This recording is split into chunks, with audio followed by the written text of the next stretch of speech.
Oke, bagian berikutnya dari cacat geometri adalah deformasi. Tadi sudah saya jelaskan bahwa cacat pengelasan itu ada dua ya, ada cacat metodologi, ada cacat geometri. Geometri itu ada dua, yaitu ada tegangan sisa dan ada yang namanya deformasi. Jadi akibat pengelasan, kita melakukan pengelasan pada suatu alur las, maka gara-gara pengelasan ini bisa timbul tegangan sisa. Apabila daerah yang dilas itu terlalu banyak penahanan. Penahanan itu misalkan terlalu banyak memasang stopper atau pelat penahan, atau terlalu banyak melakukan tack weld atau las kancing. Nah, gara-gara terlalu banyak ditahan, maka pemuaian dari weld metal itu akan banyak tertahan. Di samping ditahan oleh weld metal, di samping ditahan oleh weld metal di sekelilingnya juga ditahan oleh banyak stopper atau banyak tack weld tadi. Kemudian pada waktu pengelasan sudah selesai dilakukan, maka tegangan sisa yang dihasilkan akan lebih tinggi. Jadi kalau kalian mengelas atau mendesain sambungan las yang banyak penahannya, maka kemungkinan besar akan timbul tegangan sisa yang tinggi. Sebaliknya, kalau suatu sambungan las itu dibiarkan los, bebas, maka yang timbul bukan tegangan sisa, tapi yang timbul adalah deformasi atau perubahan bentuk. Perubahan itu yang timbul. Kalau sambungan tadi dibiarkan free, ya los, nggak pakai rewel kan gitu ya, sehingga akan timbul yang namanya deformasi. Jadi serba salah. Kalau sambungan itu ditahan, maka dia akan muncul tegangan sisa. Kalau dibiarkan akan muncul deformasi. Jadi serba salah. Makanya tugas dari seorang building engineer adalah bagaimana caranya, ini merupakan suatu trade off ya.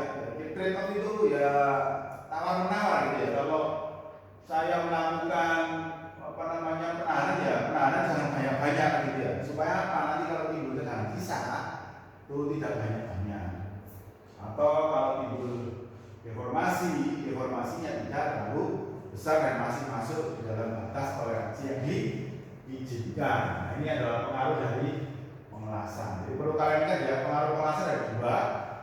Kalau sambungan las tadi alurnya terlalu banyak ditahan, masang stopper yang terlalu banyak, sudut stopper yang tidak biasanya stopper itu 45 derajat ya.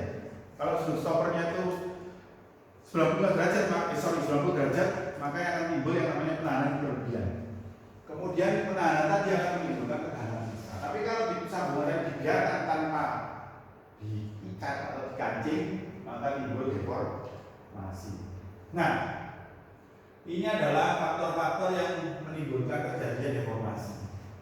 Deformasi bisa terjadi karena dua hal, yaitu pertama adalah panas, yang kedua adalah gaya yang berasal dari luar, gaya fabrikasi, misalkan di bending atau kejatuhan benda-benda yang berat. Panas bisa berasal dari panas pengelasan atau panas yang berhubungan dengan pemotongan pakai api, ya, pakai api. Nah, panas las itu bisa berhubungan dengan panas pengelasan, ya, atau berhubungan dengan penahanan atau penghalangan pada sambungan las. Kemudian gaya dari luar itu dapat terjadi pada waktu assembling atau setelah assembling, gitu ya. Jadi ini adalah faktor yang dapat menyebabkan timbulnya deformasi. Ada faktor panas, ada faktor gaya luar. Panas bisa berasal dari las, bisa berasal dari pemotongan yang menggunakan api.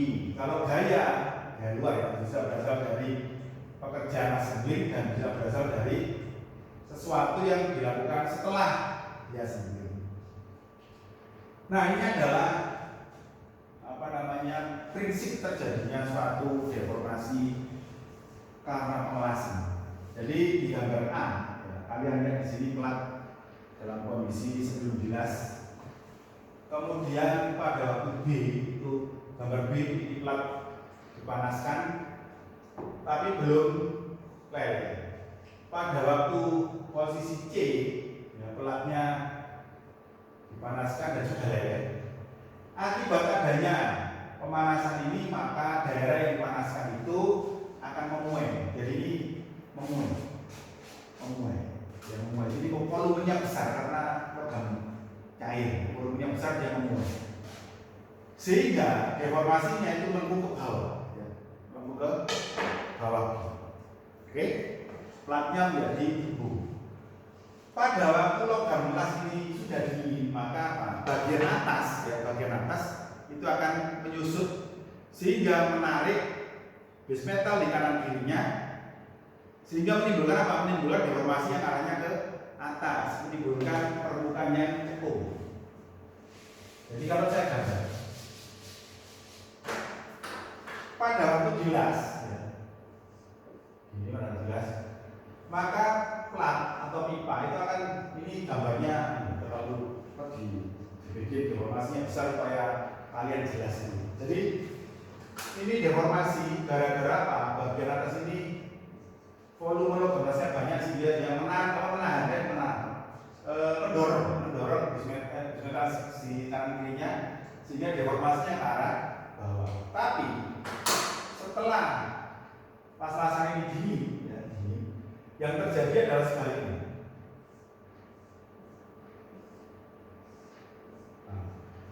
Pada waktu sudah dingin, maka yang terjadi adalah bagian atas ini yang volume logamnya lebih banyak, maka dia akan menarik base metal di sebelah-sebelahnya sehingga timbul yang namanya deformasi angular atau deformasi. Jadi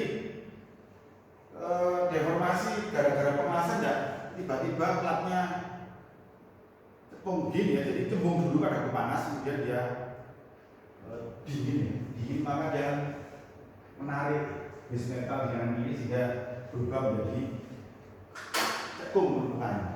Ya. Jadi prinsipnya adalah seperti ini. Jadi shrinkage itu penyusutan pada sambungan emas yang diakibatkan karena penahanan bagian dalam. Ya.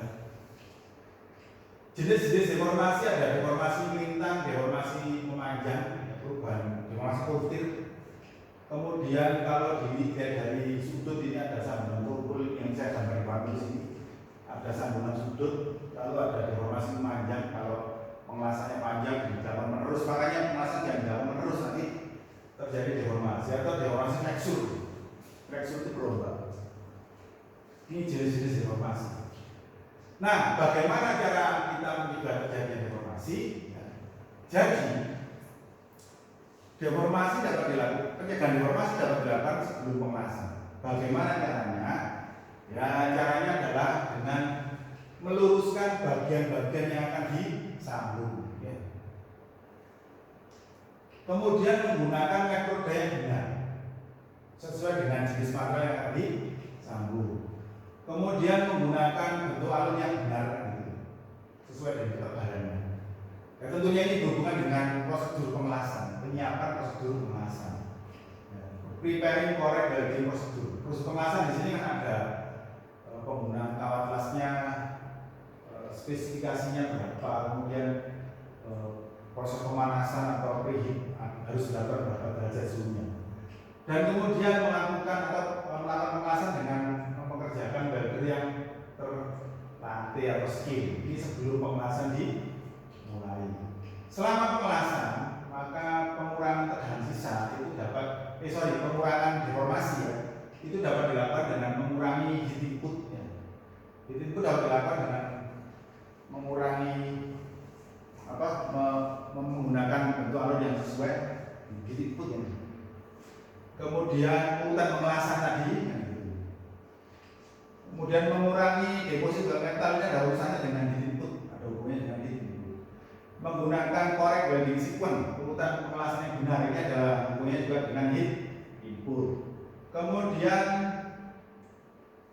menambah penahan pada daerah yang jelas supaya tidak terlalu bebas. Kalau bebas loss maka deformasinya lebih besar. Dan yang terakhir adalah memberikan bentuk yang berlawanan dari bentuk akhir yang mungkin terjadi setelah pengelasan. Contoh misalnya sambungan bat yang bentuk alurnya seperti ini, setelah pengelasan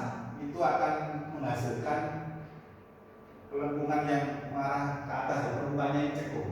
Nah, supaya tidak terjadi permukaan cekung seperti ini, maka pada waktu sebelum bilas atau pada waktu setting, ya, pada waktu setup, maka setupnya jangan dilakukan pada posisi seperti ini. Ini akan menghasilkan deformasi yang cekung tadi itu. Setup bisa dilakukan dengan posisi memberikan perubahan bentuk ya, nah seperti ini. Seperti ini. Nanti pada waktu habis bilas. Ini ada tarian di sini sehingga bentuk akhirnya akan dapat mengurangi terjadinya deformasi ya. Jadi ini deformasi yang berkurang. Kalau seperti ini nanti setelah pemanasan itu dapat terjadi deformasi yang menghasilkan permukaan yang cekung kan gitu. Nah. Oke, jadi memberikan perubahan bentuk yang berlawanan dengan yang akan dihasilkan dari pemanasan. Ini gambarnya ini. Preposition berarti rubah.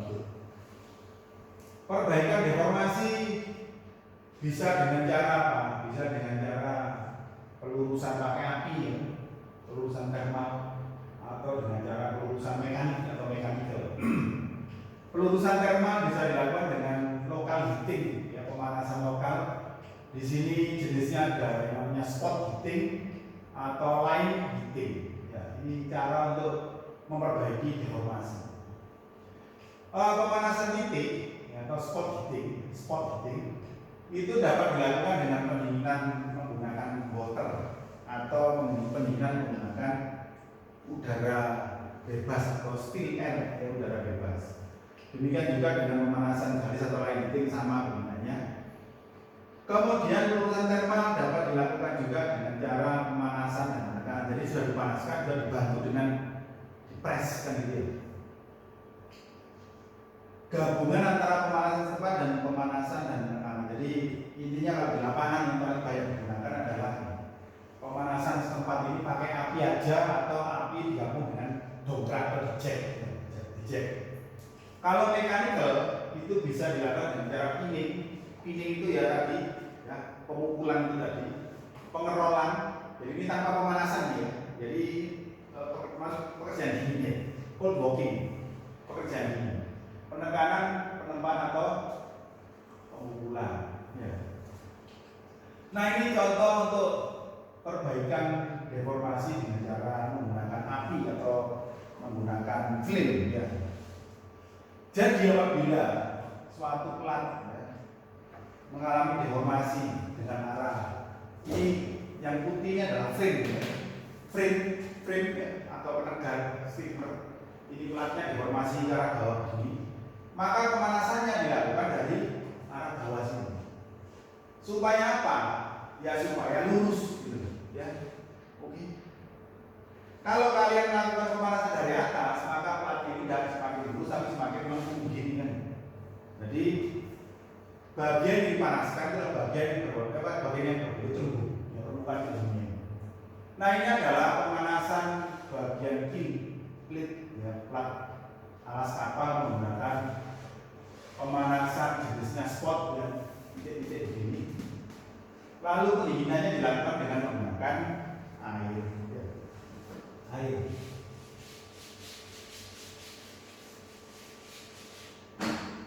Jadi pendinginan, ya, cooling, untuk proses yang namanya heating atau fairing, ya, di galangan kapal itu dinamai fairing. Fairing itu berarti meluruskan. Pendinginannya dibagi menjadi dua. Ada pendinginan dengan menggunakan air cooling.